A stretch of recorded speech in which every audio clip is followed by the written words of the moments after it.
So, welcome everyone to this panel, Breaking the Glass Ceiling. I'm still resonating with the powerful words from Jill Scott. What amazing athletes. I mean, that's the whole reason we're here today, right? Women in football, but these athletes are really rocking on the field. They are breaking the glass ceiling at that level. Are we doing it off the pitch? That's a great question. So I'm really here with an amazing team. I keep telling them they are my teammates. And really, breaking the glass ceiling, I think it's a topic that has been for a while. Actually, I was doing some research before we came in, and glass ceiling is a metaphor coined by management consultant, author, and diversity advocate Marilyn Loden back in 1978. 1978, ladies and gentlemen, everyone here, that's 44 years, it doesn't get old. I wish that happens to me, but we need to put this topic to bed, right? So I think it's for us, women in football and men in football, is something we need to take really forward and really break the glass ceiling. So in our industry, what does that mean?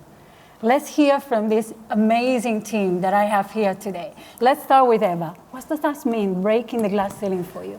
Well, for me, I think it means not only having equal representation in numbers, evidence of it on paper, but also having equal opportunities, being considered equally, having equal pay, having women in those positions that don't need to feel like they need to align themselves to the most powerful man in the room, who are actually there to really make decisions and don't feel scared to do so. Women that don't need to buy into narratives of middle-aged misogynistic men in order to succeed, that actually are not scared to go at ground level and ask the women coming up, hey, how can we make the environment better for you? Because we know you're an expert. Diversity works, and it definitely works in performance, and it works in football. Right. And the last point, which I feel very passionate about, is actually equal access to service provision, which I think there's a real disparity between women and men's football, but also a real lack of skill that translates into the women's game as a result of what happens around this funding. And the big thing here is that this affects the athletes, the players. Absolutely. As well, which is quite important and never to underestimate. The center of our focus should be the athlete, always. Absolutely. So Monique, tell us, what is your perspective? What she said. For me, it's slightly different, obviously, because I'm a woman working in predominantly men's football. Women in football, obviously, that's different because I'm representing both sides, women's football and women working in football. I still think there is this notion that when you get into football as a career, you can't easily see a way to the top. Mm. And for me, breaking the glass ceiling is being able to go in and see there are people that look like me. Gender equality is there, that there are people in high places in organisations setting the bar, raising the bar, and creating a pathway for women to succeed. But it's obvious and it's overt. Mm-hmm. It's not underground and it's not something you're having to work hard to do. And I always liken it to you're going through like a dense forest and you've got these allies and mentors showing you the way and they help you get through there, but when you get there, there's no one there and it's lonely. And I think that people should feel like they're accompanied all the way through. And for me, breaking the glass ceiling and smashing it is that when you get there, there's a load of people welcoming you. They say at the end of the forest, when there's daylight, look, we're with you and we're supporting you every way. Mm. And I think we haven't quite got there yet, but I think we're inching towards it. So that's what it looks like for me. Wow, there's always that visibility, that idea of the glass ceiling. Tell us, Anna, what is your perception? Oh man, the glass ceiling. I don't like the glass ceiling. I'm not sure about this metaphor. Like props to, what was her name? Who created it? Marilyn Loden. Yeah, because we needed a metaphor, but now this metaphor is problematic because for me, having recently joined Sky Sports and joined the boardroom, there is this idea in popular culture that the glass ceiling separates us from everybody else. But actually, if you're in the boardroom, if you're a leader, that your only purpose is to lead the people. That's the only reason you're there. If you're not connected to the people, if you're not serving the people, What is your purpose? What is the point of you? And if you feel metaphor... Oh, thank you. Let's get even louder. Thank you very much. She's now going to think, why didn't you use the lanyard like I told you to? It's probably what I'm thinking, isn't it? But I don't always like to obey the rules. So, yeah, this idea of the glass barrier between us and them, the people in the boardroom, the rest of the people that you're supposed to serve, I think is really unhelpful. And an approach that I would love us as leaders to take is to feel more connected. You know, if we're thinking of it as a glass ceiling that we've broken, then we're actually visualising this sort of jagged edge, this painful thing that we have to reach our arms through, and, you know, there's blood everywhere and it's all a mess. And by the time we get through that glass ceiling, like, we are somehow damaged and traumatised, and therefore we can't really be the empowered leader that we need to be for all the reasons that, you know, Monique and Ava have talked about. So how can we stay more connected to the power in the organisation itself, the power of the people? And I think that will give us our purpose and make us more relevant and stop this sort of elitist hierarchy business that I don't think helps anyone. There's something beautiful about that, because being connected creates safety too. And breaking the glass ceiling, as you mentioned, it feels painful, right? So let us, what is your opinion, Lungi? I'm hoping I won't need the mic. Can everybody hear me? So just to add on to what everybody else on the panel is saying, and I think it's such a true thing that glass ceiling, it's hard work, and it does make you feel really, really fatigued by the time you get to the end of it. I think what we don't consider, though, when we're having these conversations is the intersectionality of it all. And I think when you're looking at young people, who I'm seeing a lot of around the room, you might have older people as well who have been on this journey and actually haven't been able to smash through that glass ceiling. And actually, I think that those people are forgotten. Black women, people who look like me, who might not necessarily have the same opportunities. And I think that's what we have to consider when we're having this conversation, just around that access to opportunities, actually having allies. And I know the theme for our two-day conference at the minute is obviously allyship, and actually how can I make sure that I'm in those rooms even when I'm not in those rooms. Obviously making sure that you've got advocates around you, which I can see a lot of in the room, but actually keeping that in mind. And actually when you're getting those people maybe in the organisation who aren't quite there yet, making sure that they've got that safety net, making sure that they've got that helping hand, making sure that they've got the tools that they need to succeed, and actually being able to look forward to something that they're not having to fight for anymore. And I think part of being able to say maybe you've broken through that glass ceiling, maybe not necessarily smashed it, but actually taking your ladder away, not necessarily for other people, but making sure that there isn't another way back down for you, where you might have smashed it maybe in one organisation, you move on to another organisation, and actually you're having to start again. So actually being able to make sure that you're staying within that realm as well, I think is really, really important. Powerful words. I don't know if I need the mic. Can you hear me? Yeah, perfect. Yeah, I think it's numbers, so that none of us looks exceptional anymore. I'd like to look normal in the room, like we look normal at weddings and in every way. And good friends. I think the way we rise together and we connect and we build that path behind us is that we make connections with one another. We make friends along the way. Great. So let me ask something in the room. Actually, I'd like all of us to vote. We want to eradicate this metaphor, right? So let's raise our hand if we all want to eradicate that metaphor and actually smash that glass ceiling. Could I have some hands here? I think that's the majority here, so let's agree. Let's get a bit more concrete here. Let's talk about leadership and visibility. If we want to really break the glass ceiling or whatever is up there, what is it needed to then do that? And I'll get some numbers in the corporate world. It is said that recently women have made significant breakthrough the glass ceiling. In 2022, 8.8% of CEOs in Fortune 500 were women. Wow. However, at C-suite levels, we still have that in very, very few numbers. In sports, I was looking across different research, 10% of shares in international federations are women, and 20%, or close to 20%, hold C-suite level roles. In football, out of 211 member federations, only 6 women are presidents. These are one of the most powerful entities in football. So why are women still underrepresented? I mean, I wonder, do they have the skills to be leaders? I like to ask Monique. Let me start with Monique. No pressure. No pressure at all. What leadership qualities do women need in a men's world? Well, probably the same leadership qualities that they need in a women's world, but maybe they need to be a little bit more vocal about them. So, for me, I think there's the key one, which is, you've all heard it before, you need to be directional, you need to know where you're going, and be inspiring so that people follow you and work with you. You need to be engaging so that people come with you. You need to be able to be trustworthy, trust and be trustworthy. I know I don't follow a leader that I don't trust.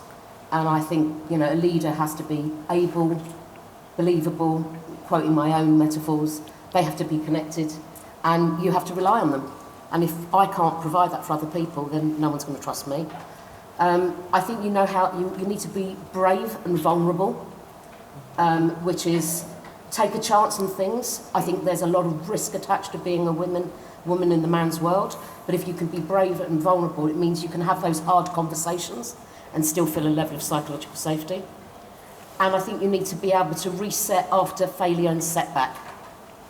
And you know, if you can reset after failure and setback, I think they are fantastic leadership skills, because actually there is a lot of evidence, anecdotally and evidentially, that women have to probably reset after failure and feedback more than men do. So that is one, you know, leadership skill that if you can do that, other people look at you and they'll follow your lead. So for me, they are the key skills of succeeding in the man's world. But I do think in the woman's world as well, maybe it just looks, there's a little subtle change and tonal change in it, but I think you have to be much more overt about it. I use overt and transparent quite a lot in that. Thank you, Monique. Wise words. I challenge that all of the women here have those qualities. So definitely leaders in football. Let's go to Eva very quickly. Starting as a woman in the football industry, and the first doctor, the first female doctor that was sitting at the Premier League bench. What are the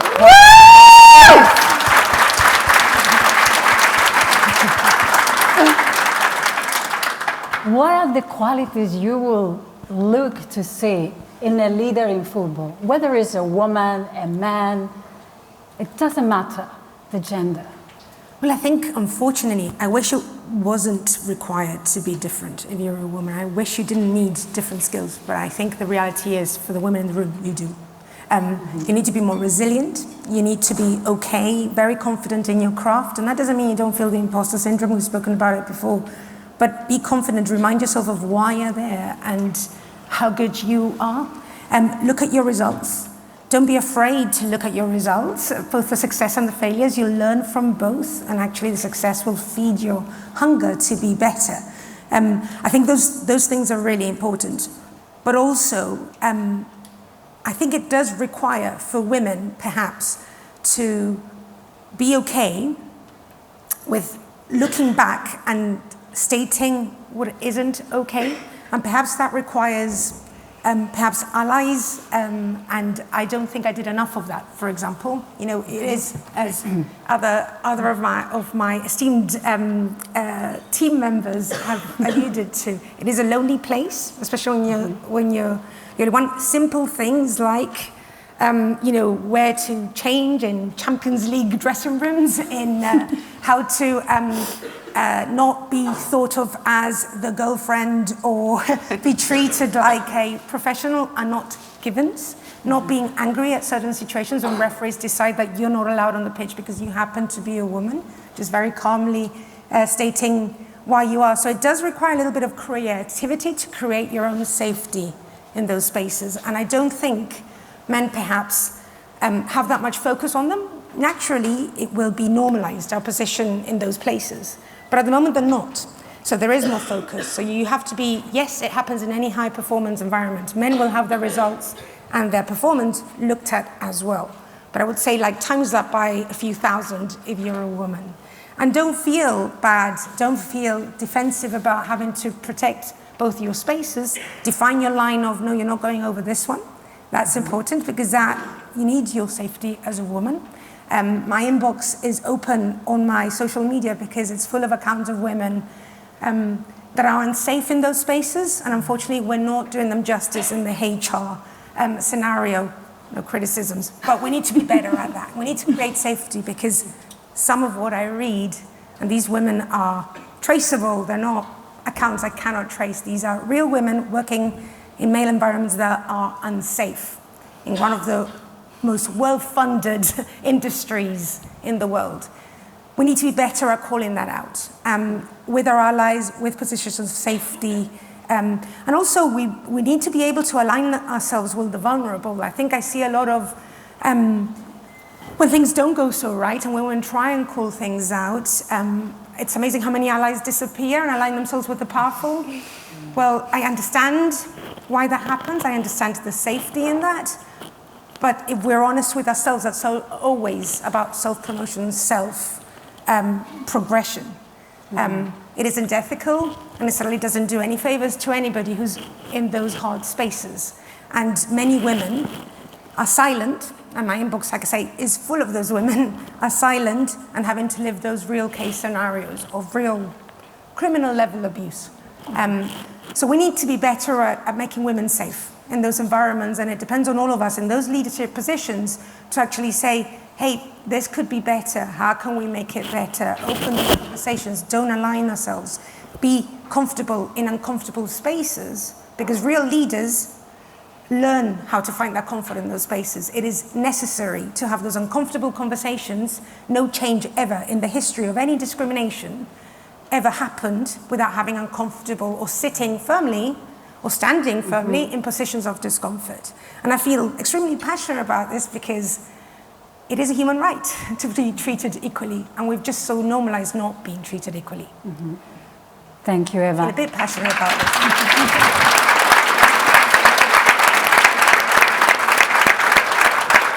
I think we had it loud and clear, calling out for safety, being a leader that creates that environment, but also sticking together in difficult times, being able to really be that source for other women and men that need that support, right? So let's look at Lungi. You had a career in football. You are now the Chief Operating Officer in a club. Again, talking about leadership qualities, right? Tell us about that journey, Lungi. How did you get there? Thanks, Mayi. It's been a 10-year journey, but actually I still feel like I have a lot to learn, and it doesn't feel like something I've been doing obviously for such a long time. And I think when I look back to when I first started, we talk about allyship. I was surrounded by that straight away, and I think maybe that speaks to the football clubs that I've worked for. So starting out at Charlton, which was a really inclusive, a diverse football club that was really accepting of me, accepting of my shortcomings. But what I rewarded that with was actually my curiosity, my constant asking of questions, my constant, not being able to say no and taking up every single opportunity that came my way. But actually also what I realised they needed as a football club, who was very, very traditional in what it was rooted in, which is obviously great and is so true for many football clubs, was actually such a level of modernisation, but also bringing ordinary business practices. Eva joked there about HR, but HR being such a big thing. And actually when I look back to 10 years ago, and a colleague and an ally of mine, Michelle, who's now at West Ham, brought me in on that journey in terms of modernising our business practices within that football club. And actually, that was hard.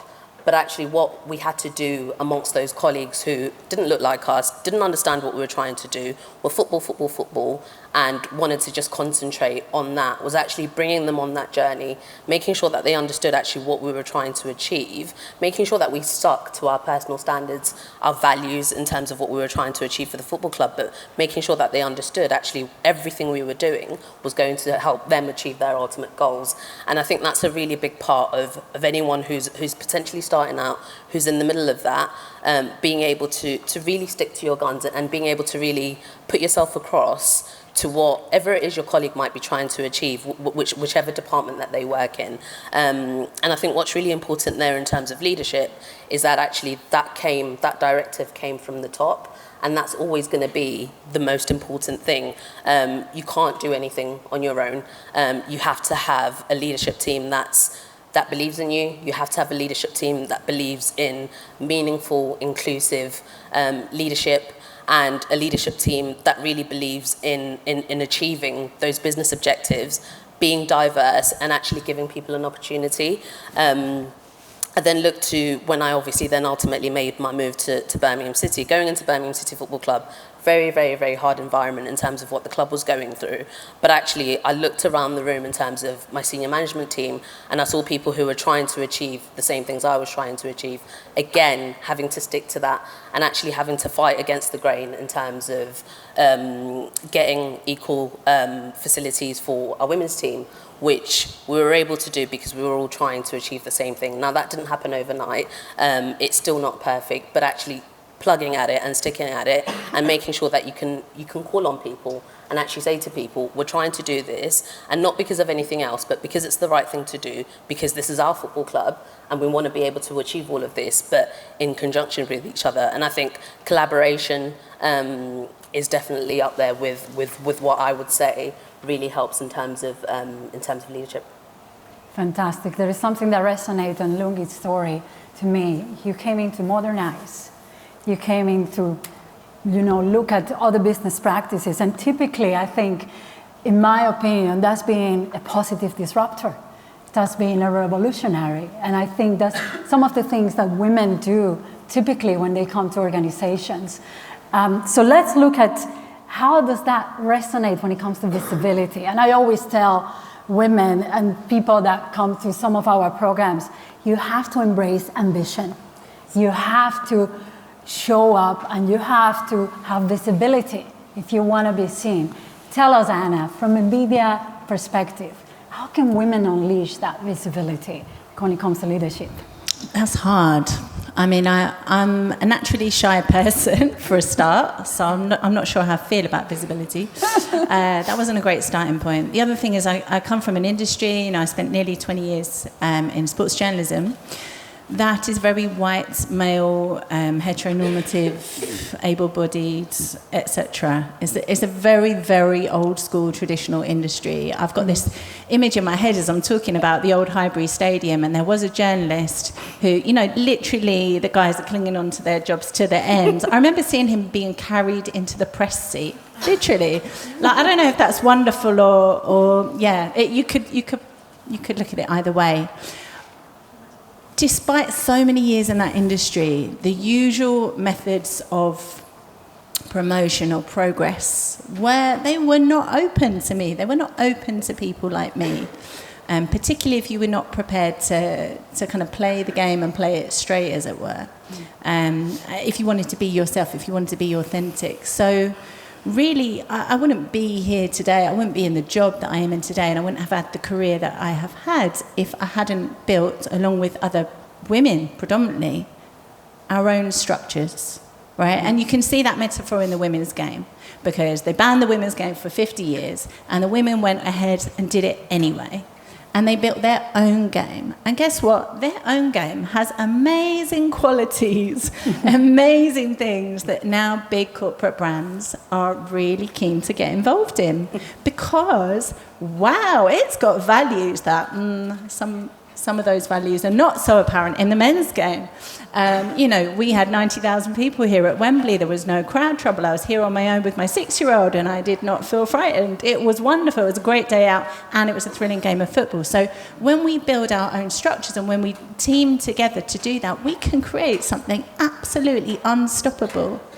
So let's make our own visibility on our own terms and not feel like we have to fit into this mould that, to be honest, was never created for us anyway. And we may never get the permission to get that mould. We could still be waiting. I was at the Journalism Awards the other day, and I was sat with Carl Walker, the reporter, for Sky Sports, and he turned to me about 3 awards in and he said, "Yeah, the panels are still all male and white."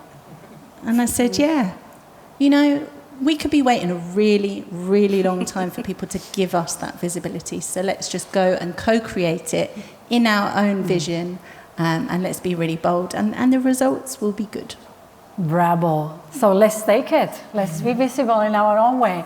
Michelle, how could we do that? You build your business around leadership development. So tell us, how could women unleash the leadership expertise? So I think there's a couple of things at play here from my perspective. To get here, we've had a couple of people talking about it being exhausting, it being a hard journey, wanting to help a better pathway for people coming through. And I think what's tiring about it is that your gaze is focused internally all the time. Because if it's only you and you've got to fight to get there, then the dialogue becomes, am I good enough? How do I get there? How do I self-promote? Ugh, who wants to self-promote? I mean, what even is that as a concept? Hi, I'm great, just in case you hadn't noticed. We all want the word to speak for ourselves. We want the word to speak. We want to do the stuff, go home, do whatever we do in the evenings, and go back the next day refreshed. And that internal gaze, I think, is counterproductive and exhausting, because it makes it about you, not about the system. And if it's about you, then you can only fail at that, because if you don't win, that's on you too, right? And we can all intellectually know there's a system at play, there's a mold that wasn't designed for us, therefore we're always going to fail, always by definition, because the success factor wasn't one that we ever created. So I think flipping the gaze, right? Flip the gaze outwards, I think, is the answer. So we build a web. We build a web between us all. So instead of saying, am I good enough? I say, who can I champion? Who do I need to go and stand next to? How do I find someone to learn from? How do I persuade someone that I'm doing a really good job in a really natural way, because I show I'm adding value to them, so that next time they're asked, they might put me forwards for something? Because I'm a product of my experience. I'm a product of my societal upbringing. I don't want to put myself forwards. I find it deeply awkward. I feel out of place. I don't like it. So I kind of need someone to help me along the way, and I've been incredibly fortunate. And my privilege here is that hopefully we can collectively help everybody move forwards. But I think that's the answer. We hunt as a pack. We build a web. The web gets stronger every time we put another layer on. And eventually, things are moving. And things are moving, actually. Even in since 2016, I've been non-exec at Brighton, Hove, Albion, on the main board and chair of the women. And it's not the same world as the one I joined. It really isn't. And joking aside, I was consistently asked in my first year whose wife I was. Which is always fun, isn't it? Because I'm tempted to answer it honestly as well. That just throws people. And that doesn't happen. That doesn't happen anymore, right? So I'm not saying it's perfect, but it is moving. But we will do it together. It has to be collective, I think, at this point. And we have to. If you're in that trap of not liking self-promotion and asking yourself constantly, am I good enough? Am I good enough? One, you are. And second, if you need someone to say that, we'll say it. That's great. And I think that's something we should definitely acknowledge. Things have been moving. Starting from the women's game, as I said at the beginning, it's amazing what these athletes are doing. Equal pay already in some countries, record crowds, more funding flow and more investment. And I think off the pitch, things are moving. So what happens when women get to those top jobs? What is next on that glass ceiling? And what I like to do is to bring to your attention the case of Lisa Klevenitz. Who knows Lisa Klevenitz in the room? Hands? Well, if you don't know her, then start Googling. This is a very, very important woman in today's football world. And I'm going to read, because these are some rules that I want to make sure that I get right. She is the president of the Norwegian Federation. And on the 5th of April, next month, she's going to challenge the UEFA Executive Committee to elect her and the UEFA Member Association. What is happening? The UEFA Executive Committee is the supreme executive body of the Confederation. It comprises of the president and 16 members. At least one of them should be a woman. And it should be 2 members of the European Club Association and 1 member elected by a European leagues. The representative up for election will be decided at the Congress, UEFA Congress, on the 5th of April. Lisa Cleverness could have stood as a counter-candidate for the female quota to one place among many other places. However, she is actually choosing to go for the 7 seats that are up for election against 10 men. This will allow that Laura McAllister, who knows Laura McAllister in this room? Make sure you know her too. This will allow that Laura McAllister have more likelihood to be on the seat, and the two women, ladies and gentlemen, will be at the UEFA Council. Wow. We are in the 21st century, 2022. All right, so I love to hear the opinion of this amazing team that I have here about this. Let's start with Anna. Tell us what that case brings to your attention. I'm just such a big Lisa Cleverness fan. If you don't know about her, Google her speech about Qatar and rights and the way that she challenged the football world over that. She's fearless. We talk a lot about women needing confidence. Actually, what women need is courageousness. We've got confidence. It's the world around us that doesn't have confidence in us. We're not the problem. But that courage, and I find that courage comes when you're thinking about other women, or you're thinking about people that need help or need championing or need support. That's when your fearlessness kicks in, and that's what Lisa does. So, you know, if you were to say to anybody, as you just laid it out, 16 people and only one of them is allowed to be a woman, and they're going to govern the whole of European football? Are you kidding me? We're 51% of the population. That's not right. In 2023, that's madness.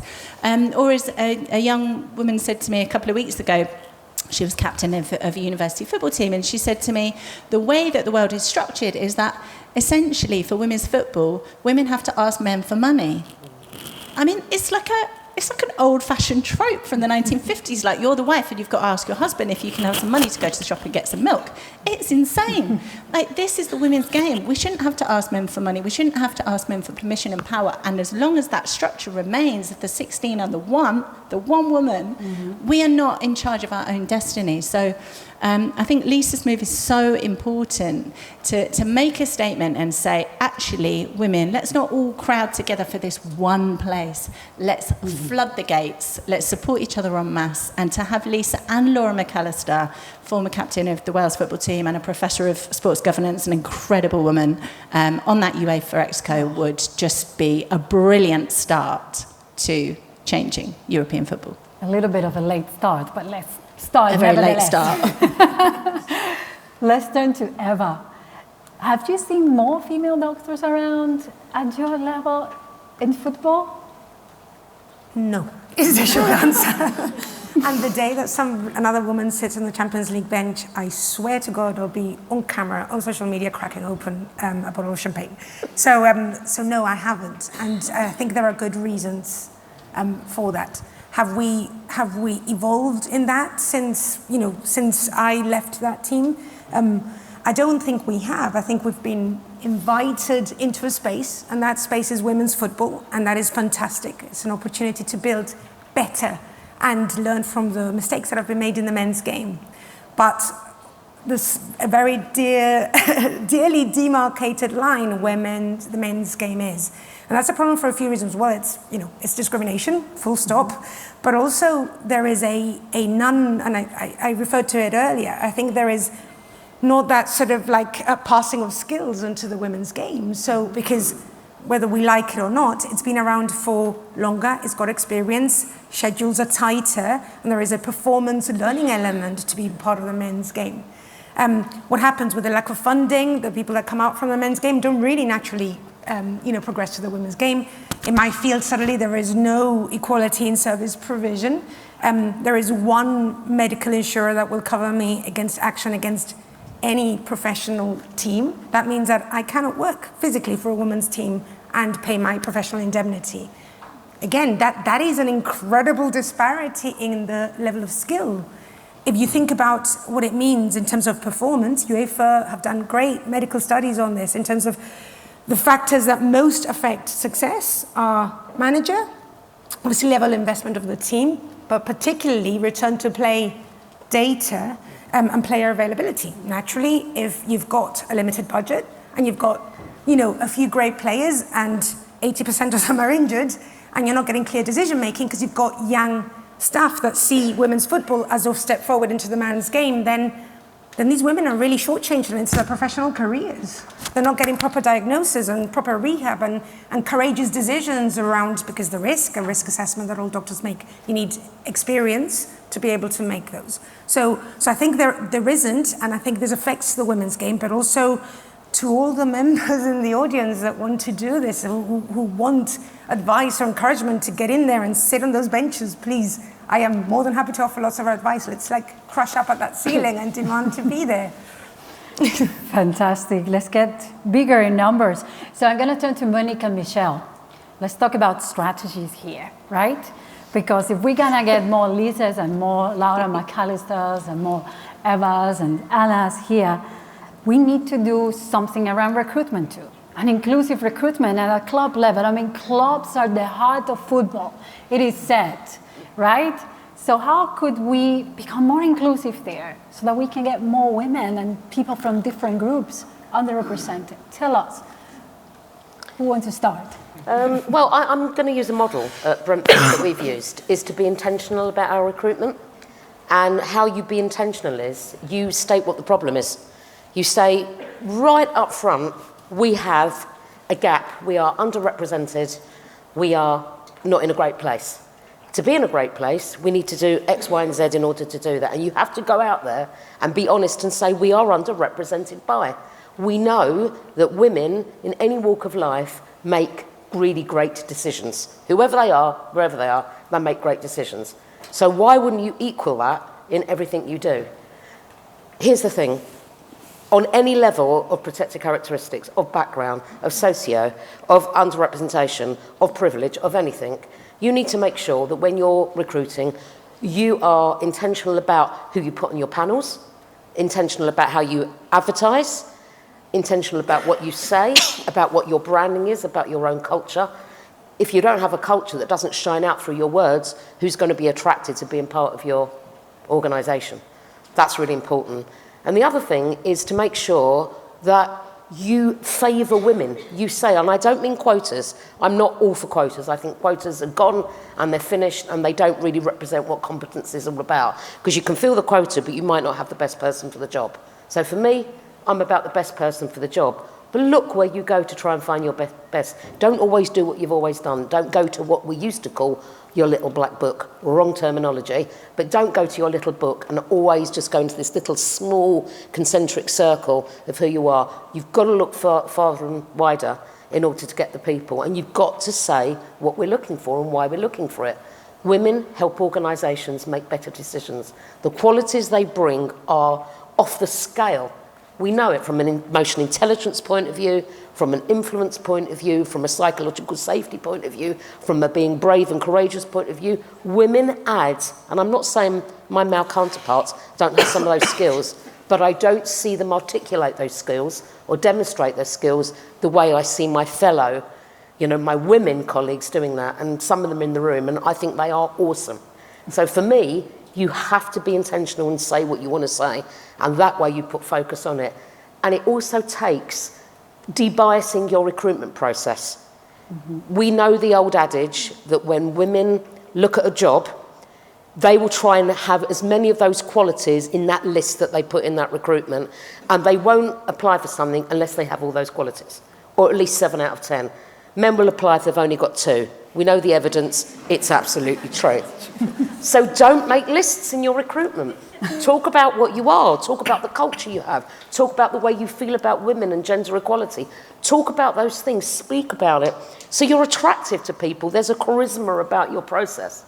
For me, that's just the tip of the iceberg. But if you can debias that process, you are on, a really, really safe track, to do that. And, as a result, I'm watching how many women, and I'm saying Brentford because I'm part of that process to help influence that.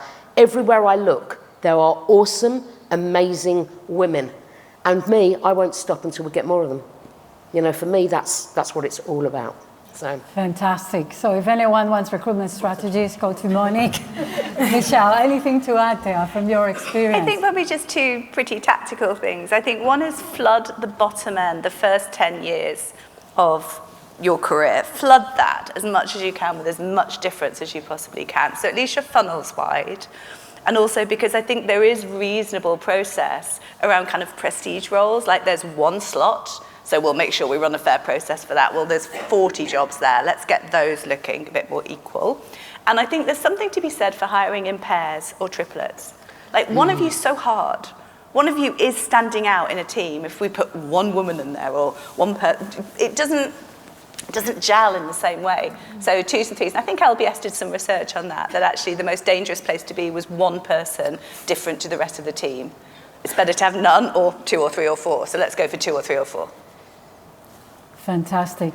So I see that we are close to time. I got some signs behind the room, but I still want to ask the bonus question. I've got the bonus question here, and I think it's something really important because I like to believe that there are some young women and young men around this room that want to aspire for top jobs. And I like to believe that there is someone studying sports science or working in football, doing some volunteer work, but my dream one day to be at the top of that industry. And what does it mean to be at the top of the industry? We are talking maybe to be the CEO of a club, to be the CEO of a league, to be the president of FIFA or the president of UEFA.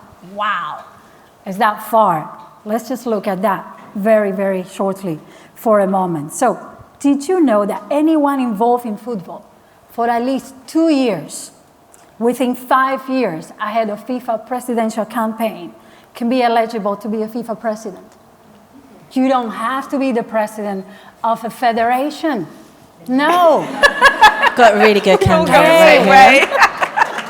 We can get ahead of this game, right? Or it doesn't get that easy, huh? Candidates need to be nominated by one member association. So your member association, let's say the FA, need to put your name forward.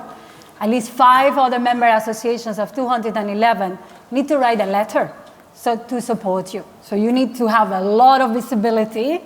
We talk about visibility here. And presidents of FIFA could stay in the job for 3 terms. That means 13 years plus. Did you know how long FIFA has been existing? Huh? It was created in 1904. It's been around 118 years. 9 presidents, not a single woman. And not even that, not a single female candidate. So the bonus question to this amazing team that I have here today, is there anything concrete we could do to change the rules of the games? I mean, by no means, I mean changing the rules of football. I don't want to get into that kind of trouble. Not at all. Changing what could clubs, leagues, federations, what governing bodies could do to really smash that glass ceiling? Let's start with Eva here. I think I'd love to see mandatory gender inclusion equality courses at the very top. At the sort of the top of that pyramid. We're very good at delivering it, the people that come in, but actually we need it at the top, at least to. Sometimes language can be clumsy and it's really off-putting for those women that perhaps don't feel that they want to step forward. So actually teaching them about the right language, even if they don't believe in it, at least saying like, well, this is no longer acceptable in this environment. And I'm going to talk about governance and regulation, medical governance particularly. Still, in so long, FIFA established, we still don't understand, medical governance or the rules that regulate doctors and the safety of players. So safeguarding and safety of players for me is essential. We see too much of it still in the men's and the women's game. That shouldn't be the case. More in the men's game. So that would be my thing to change. One good to declare in the conference. One good thing. Monique? Well, I want to acknowledge something, that we have now a woman chair of the Premier League, and that should have a round of applause, everybody, by the way. Hey! So we also have a woman chair of the FA. She was recruited less recently. But change takes quite a long time. It isn't quick, okay? And you have to think it goes in cycles. And so Alison Britton's effect is still yet to be felt, I think. But I am confident and supportive of everything she tries to do, because that in itself, she is a fantastic hire. So I think it's a board outlook. What is the board outlook? And I think if you get the board outlook right, because it's a mindset and an attitude about how we treat women and how we include women and how we see their value. And it has to change. We have to proliferate allyship everywhere we go. We have to find out who are our allies and not let them make decisions for women. That's how you get change. They have to go to the women and say, what could we do to make it easier for you? Not assume that they actually know what it is. If you make an assumption, oh, well, you know what that means, don't you? If you make an assumption, you're always going to do what you've always got. So I think there's a lot of curiosity that's needed by people at the top table, is how can we make the landscape better? You know, whether it's something you're saying about intentional changes and structures. But I think boards have to think, what am I doing? There's an awakening that needs to be had around their own perception of this, to stand in the shoes of others who are not like themselves. And by the way, that's intersectional. I don't mean that just for women, for everybody.